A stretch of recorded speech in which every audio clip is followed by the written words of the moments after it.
Hey everyone, welcome back to the channel. Thanks for tuning in for another episode.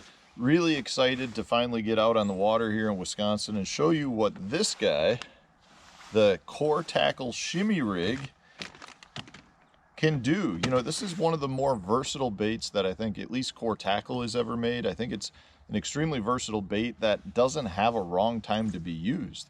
I don't know that a time of year matters. I don't know if a water depth matters. I don't really think a bait style matters. So I want to show you how to use this. I want to show you how versatile it can be, kind of walk you through the process, explain to you why we created this. There's a lot that went into it, and it's a bait we've been working on for quite some time.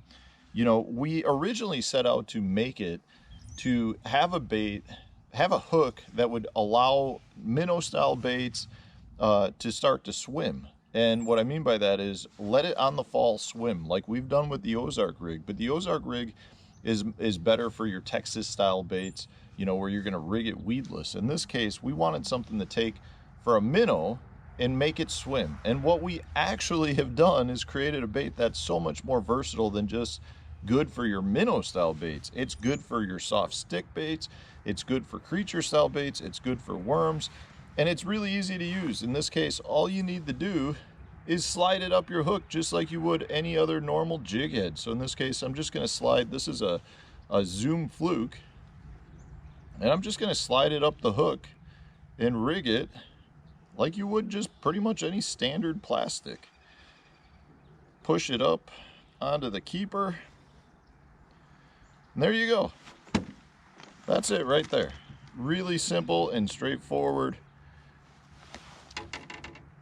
And what you can see here is we've got a weight on the bottom, and this weight on the arm moves the weight from your traditional jig head up front to the bottom of the bait. And by doing that, the force of the weight on the bait pulls it more horizontal in the water column. Instead of a jig head that'll pull it straight nose down, this weight pulls it so it's horizontal. And when it does that, what you'll find is the bait actually vibrates and shimmies on the fall.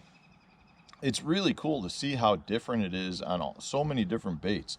You know, a straight tail minnow will just vibrate on the fall. The fluke will just shimmy really hard on the fall. You could put a big bulkier plastic like a soft stick bait, and it just has a beautiful rock.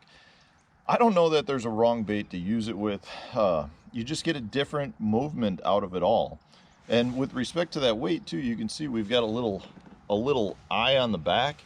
You can do whatever you want with that. If you want to attach a blade and fish it kind of like an underspin, you can do that. If you want to attach a treble hook so you get better hookups, go ahead and do that. It's really just a little piece that we put in that allows the angler to add add-ons if they want to. And I'm really excited to see what a lot of the other anglers figure out with this bait, because from what we've seen so far in our testing is extremely versatile. It can be used all over the place.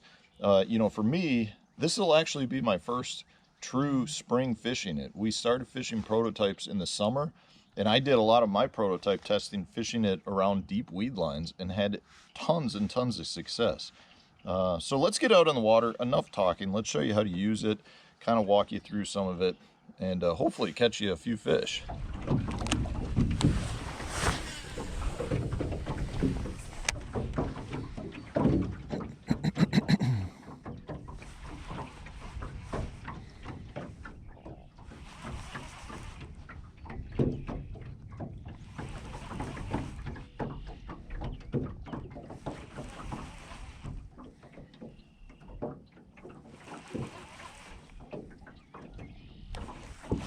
Got him.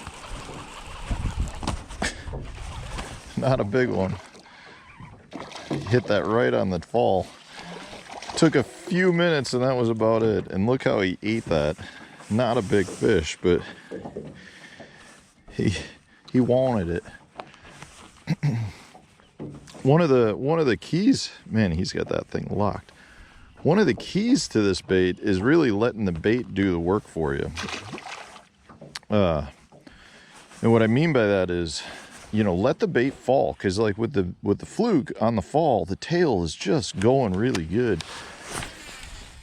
And that's when so many of the bites come. You know, to me, that's one of the things that shows like a really good bait is when the fish are eating it on the fall. That generally means they're on it.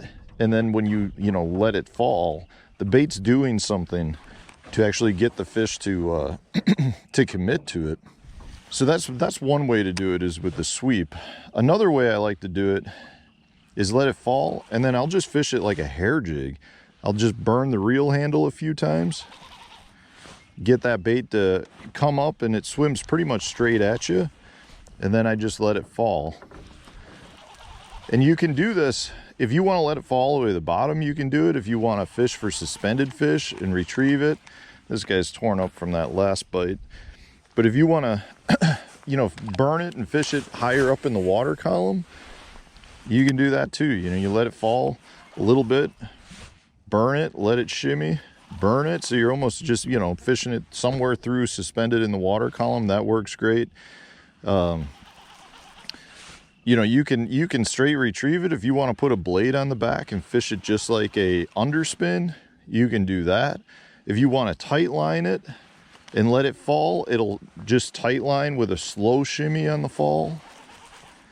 Lots of different ways to use it. And one of them, this is going to sound weird, as the person coming out with the bait.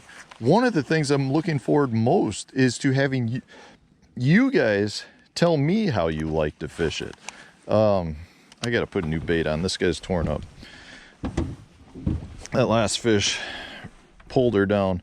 So I'll show you how to rig one quick. What should we put on? Should we put another fluke? Let's put a Sakamata shad on. These work really well on it too. This is just a 4-inch Sakamata shad. See how that looks. Yep, looks good.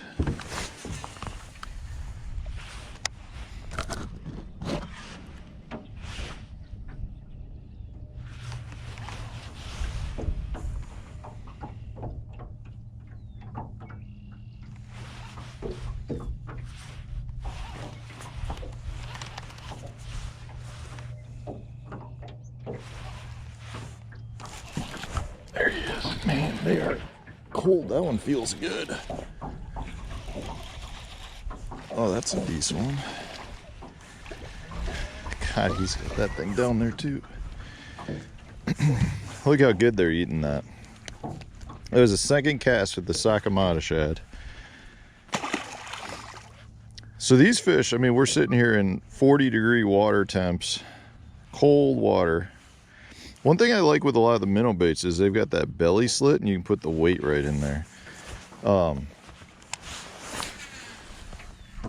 It's really cold water still, 42 degrees. So these fish are eating it slow. Like if I were on a blueback herring lake, I would try that burning. But in this case, a lot of these fish almost are taking it right off the bottom. So they're watching it shimmy, and I'm just fishing it real slow, almost like a football jig in a way. I just got a sweeping action where I'm just kind of popping it up. And in that case, I got a little bit of bottom grass, but the bait, one nice thing with that grass, it is a 90-degree hook, so it will get some grass around it, but being that the bait is horizontal when it falls, it sits on top of the grass versus like down in the grass, which is a nice feature. And one thing I really liked, if you're fishing good green grass, you can really fish this down around the edges, and just a good presentation.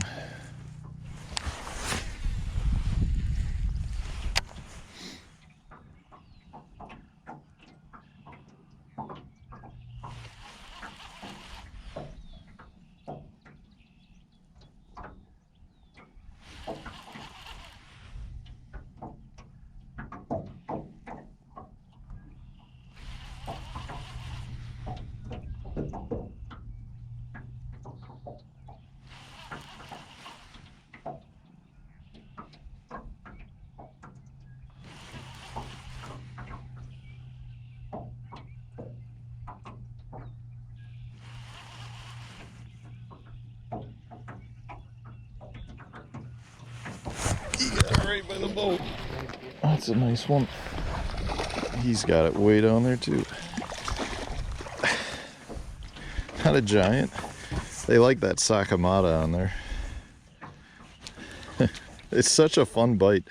It really reminds me more of like fishing a jig, you know, or something just where you're, I don't know, just a bottom bait where you're just waiting for that tap, because that bait suspends. It sinks so much slower than you would think. So you throw it out, and I mean, I'm just line watching and letting that bait shimmy to the bottom. That was another one. Yep. That one feels good too. Oh, so many of your bites will come on that initial fall.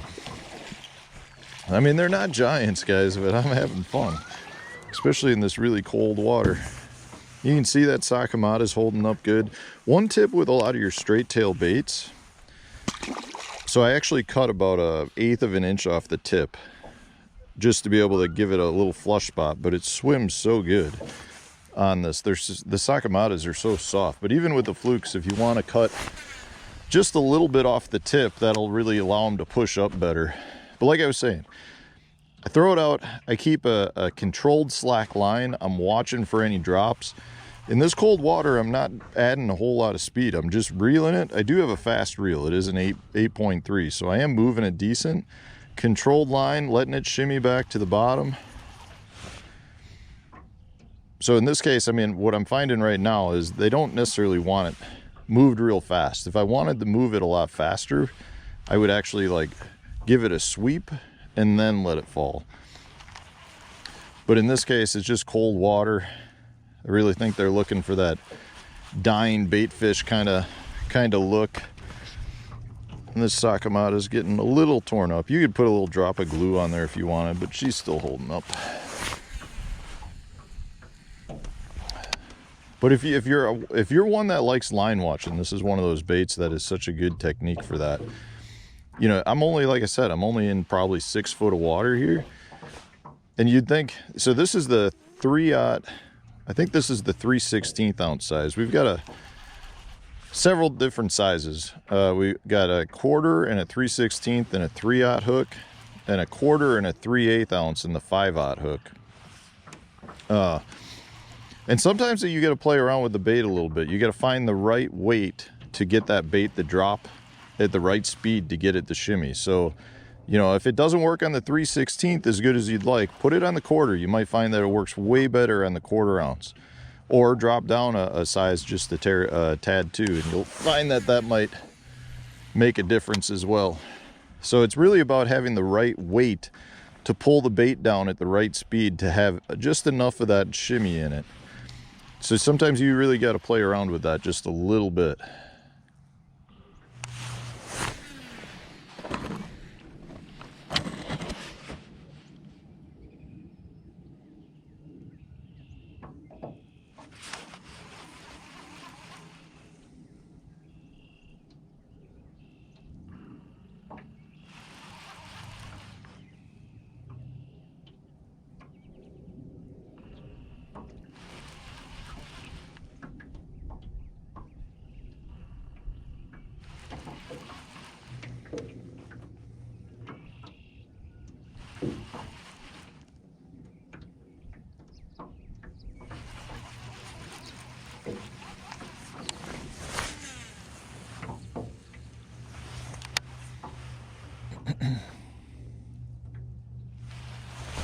There he is on the fall. Ooh, that one feels good.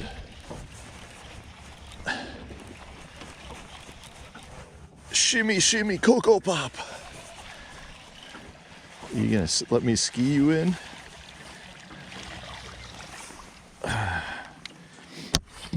They are all getting it really good too.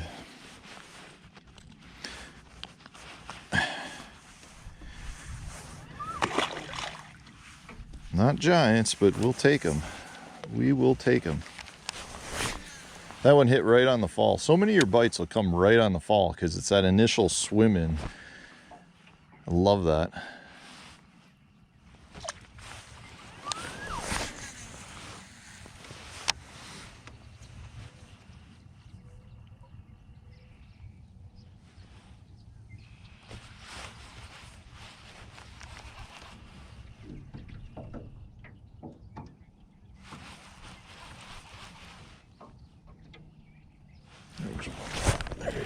Oh, yep, I still got him. He's coming right at me. Little guy. God, he thumped that hard. It's always the little ones that tear up your bait. Little booger. What should we try now? So these I just got, these are new, the Biwa Scorpion Tail. Let's try one of these. I just got these at the Bassmaster Classic. It's a nice looking bait. Let's see. And they got the nice flat front on there, so I don't even have to cut anything off.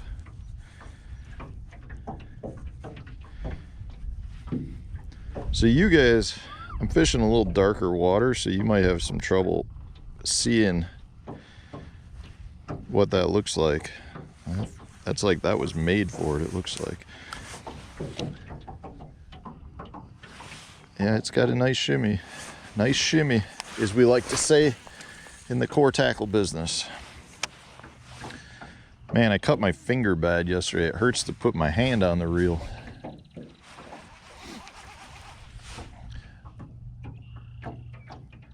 It's always the little guys that tear your baits up. It's like if you're throwing a little Kitech boot tail, it's always the 9-inchers that tear it up. The big fish just eat the whole bait. So a couple of ways I really like to fish this. So since I've been able to have been throwing it since last summer, I've gotten to experiment with a lot of stuff. So I mean, this is, like I said, the first time I've thrown it up here. I mean, the ice came off not long ago, a week and a half ago, and but in the summer I had really good success fishing outside deep weed lines. That was one way I did it. Absolutely murdered them fishing shallow rock, whether that was natural lake or currented, you know, river stuff. Caught a ton of fish on the Wisconsin River, caught a ton of fish on the Mississippi River, caught just shallow rock, almost fishing it like you would like a wobblehead or a Carolina rig. It was killer in those situations. Caught a ton of suspended fish on it, fishing you know, forward-facing sonar related fish, schooling fish. Just I really am excited about it because there's no wrong way to fish it. Now, this one is an exposed hook, so if you want to fish it around timber, as in like laydowns and stuff, I mean, you're not going to come through it real good. If it's real snotty grass, you know, that gets balled up. That's kind of the issue I've got right now. This is dead grass from last year, so you can't really snap it off the bait good. Good green grass over the summer, you'll be able just to snap right off the bait. Just lots of ways. I'm excited, like I said, to see how you guys are able to fish it. I've had really good success fishing it both on bait casting gear and spinning gear. Personally, I do think I prefer the bait casting gear just because the weights are a little heavier, but with the exposed hook, you can throw it on whatever you want. In this case, I've just got a 7.3 medium heavy. I've got, this is 15 pound, 100% Berkeley fluorocarbon. I've got a Abu Garcia MGLTX, very high end, 8.3 to 1 reel. Probably my all-time favorite reel. I just wish I could, oh God, he hit that on the fall. All of a sudden my line just took off. The scorpion tail. That didn't take long. That's the best fish of the day too, I think. That was such a cool bite. It's just another 14-incher. Don't remember what I was saying. The bait casting gear, I think, is what I was saying. 15 pound, 100% fluorocarbon. Just, you know, it's not super heavy stuff. Not, you know, you don't have to go real light. We're thinking about making a weedless version. We're thinking about, we actually made 1/8 ounce. There was another one. Yep, found a little pod. Ooh, that one feels good. They're just so cold, they want to come up to the surface. We made an 1/8 ounce version. We made a 3/8 ounce version. Are you gonna do it? You don't want to do it. They are eating that. And we may come out with those too. The scorpion tail sits so good on there. They got the little slit too. Lost my train of thought again. Yes, we made a couple other sizes. You know, if the anglers really like it, is that another one? That's another one. We found a little honey hole.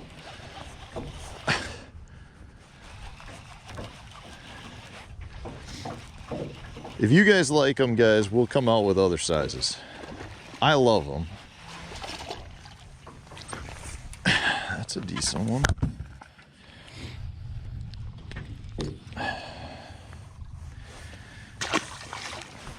I think that's 3 for 3 casts, and we haven't even changed the bait. Rule number 1, you catch a fish, always throw back to where you caught that fish. That's just what I'm doing in this case.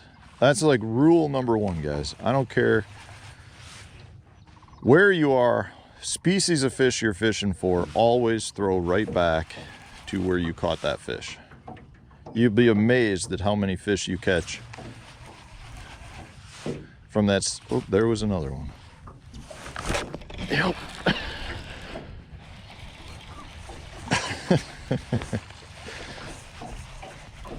Okay, well, the BUS scorpion tail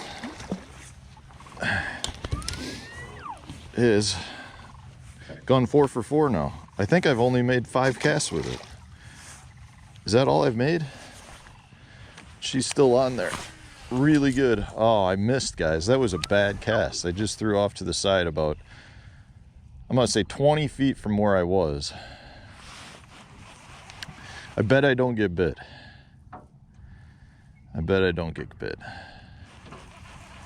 And we do have a storm coming here. Got the little tin boat out for the first time today. And everything's functioning nice. I don't even know why I'm working it. We gotta throw that back to where we had it. Now I'm in a hurry. Okay, let's see if I'm right. If I get one on this, I don't even feel like that last cast should count. It should still be 5 for 5.